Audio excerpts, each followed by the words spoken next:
Hello, this is Peter Deswood again. I'm going to read chapter 1 of Hosteen, Klah. Again, this is a book you can get on Amazon. I double checked it, and you can definitely order this from Amazon. So, chapter 1 is Narbona becomes chief. As early as 1725, the Navajo Nation had established its claim to vast areas of land in northern New Mexico and Arizona and in Colorado and Utah.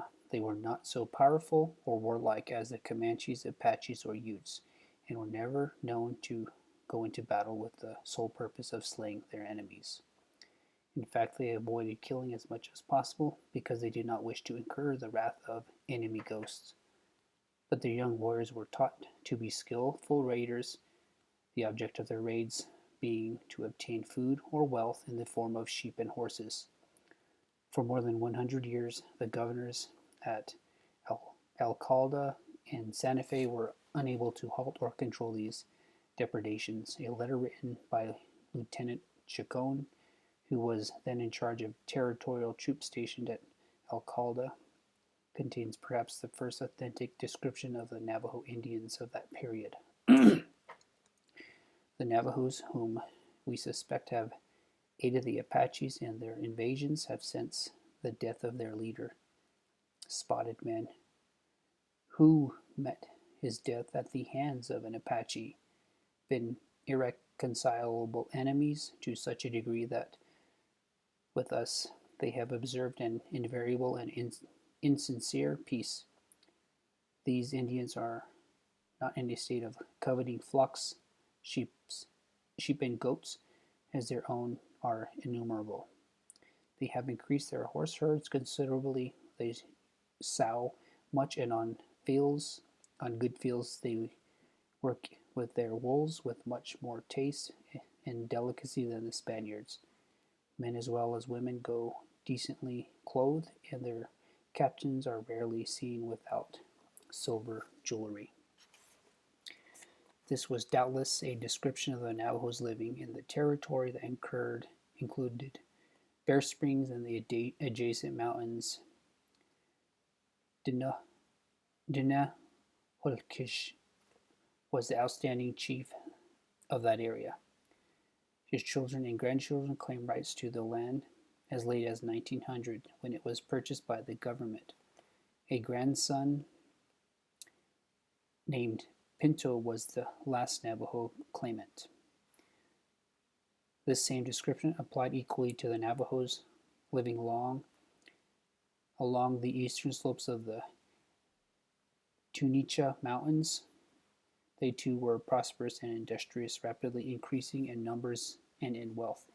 Clan groups, each numbering several families, generally owned large flocks of sheep, which made necessarily extensive pasture land and an unfailing water supply. Thus, these groups could not live in communities but occupied widely separated areas and had no near neighbors. Two of the more prominent clans claiming homesteads and grazing pastures of the eastern divisions were the Tzilane, or Brow of the Mountain clan, who were located on the Tunicha Mountains and claimed the lands of the Tunicha Valley, and the clan called Ye'edene, who lived in the Chuska Mountains and claimed the grazing land and water of the East Nazbas Valley. Ye'edene may not have been a clan name, but may have indicated that one or more medicine men in the group were Ye'ibiche chanters. The majority of Navajo clan names were descriptive of some features of the place they claimed as their home sites. For instance, the Chitney clan are the people by the Red Rock Bend, and the Dishkid clan are those in the Sagebrush Hills. Both of these groups were well situated and had acquired a large flock of sheep and herds of horses. Individual names of this older generation have been forgotten, but clan names are important. There is no law in the Navajo lexicon more rigidly observed than the law against clan into marriage. The Jol beads on her shoes was of the Zil'an clan who were living at the place called Nyetseya in the Tunicha Mountains. Narbona was born in the year 1766 to parents belonging to the Adena group, living on the eastern slopes of the Chushka Mountains not far from the present trading post of Tseyetnezte.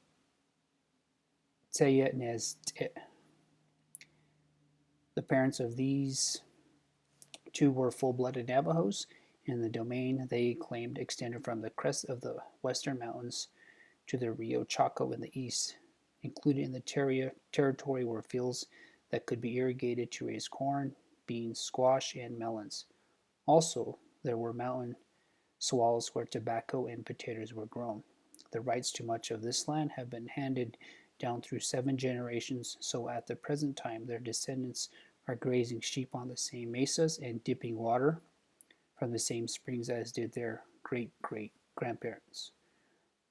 Narbona's childhood was no doubt spent in the same manner as that of all Navajo boys of that period. Until he reached the age of 5, he was considered a baby and was entirely under the care and protection of his mother and grandmother, who kept him near them at all times. In their hogans, with open fireplaces and the outside primitive surroundings, where snakes and occasional bear were to be reckoned with, constant vigilance was necessary.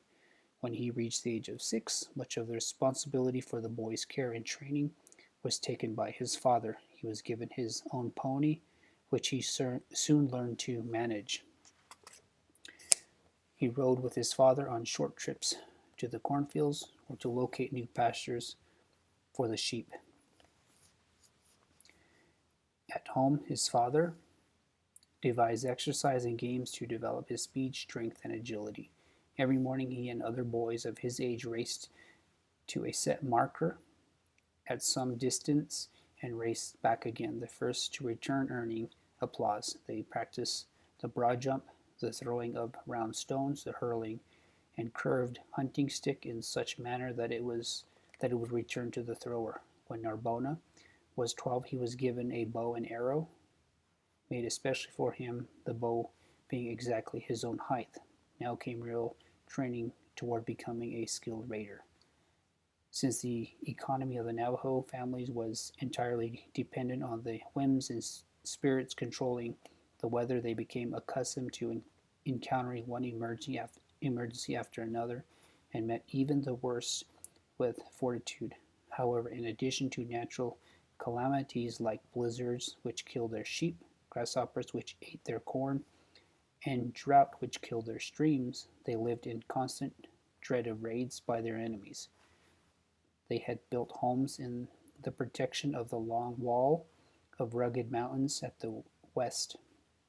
On the south of the peaceful Puebloans were no threat, but to the north were the warlike Utes and Apaches, while some distance to the east were the Comanches. There was no mountain or water barrier to prevent these warriors from entering Navajo domain, and with these tribes there was never a truce. Raiding parties seemed to have operated at will, capturing slaves, driving off livestock, killing men, and burning hogans to leave a trail of complete destruction in their wake. By the age of 15, nearly all Navajo boys were expert horsemen, excellent marksmen with the bow and arrow, and trained raiders. These youthful warriors must earn their standing in the tribe by successful forays into enemy territory to obtain horses and scalps. There is no written history of this period of Navajo development, but members of the present generation repeat many tales of daring do, of narrow escapes, and of grisly trophies exhibited at the war dances before the days of soldier domination. Long before his 20th birthday, Narbona had earned the eagle feathers in his war bonnet and had captured his own trophies to exhibit at the scalp dance. He was now the acknowledged leader of the youthful raiders, partly because of his skill in avoiding the enemy, and partly because of his size. He was said to stand almost a head taller than the majority of his companions and to have the strength of a bear. When Narbona was in his early 20s, his parents selected Biket Joel of the Zitlana clan to be his bride. Gifts were exchanged and they were married with the basket ceremony. The young couple built their hogan in the Neyetze glade not far from those occupied by her parents. Both young people had been given sheep at a start toward future wealth, and these, when added to the flocks of the parents, gave the family considerable prestige. As the years passed, Narbona seems to have been very successful in his raids against the Mexicans and the neighboring Indians, acquiring much wealth in sheep and goats, and also several slaves. His success caused many to enroll under his leadership, and he was recognized as the war chief of that section. He was the only Navajo war chief ever to command 1,000 or more warriors. By 1800, Biketijol's father was dead, and Narbona became the patriarch of the family. It is related that his family consisted of 3 wives, the second wife being a younger sister of the first wife, Biketijol, so their children were of the same clan, but the third was a girl from a Zuni pueblo who may have been taken in a raid, but more likely was purchased with sheep and horses. His wife's aged mother lived with them and helped care for almost a dozen children. The family owned more than 2,000 sheep, 200 Mexican goats, 50 head of cattle, and perhaps 200 horses. The area required for grazing this amount of livestock was immense, and many helpers were needed to attend to their care. The sheep and goats were divided into medium-sized flocks with 2 or 3 herders in charge of each. Other herders were needed for the cattle, and still others for the horses, which might stray too far from water and die of thirst or become mired in the adobe mud at the edge of a pond or perish. For the labor there were a few slaves, but these worked willingly, as there was nothing at all to keep them from running away and returning to their own tribe. The majority of helpers were recruited from the numerous indigenous relatives and clan members who had no means or ability to support themselves and were to work for the headmen, where they could be certain of safety, food, clothing, and shelter. There were also a number of orphans and aged persons belonging to their own clans or less fortunate groups who could support them. This seems to have been the manner in which the headmen of each section solved the problems of social security, orphanage, and homes for the aged.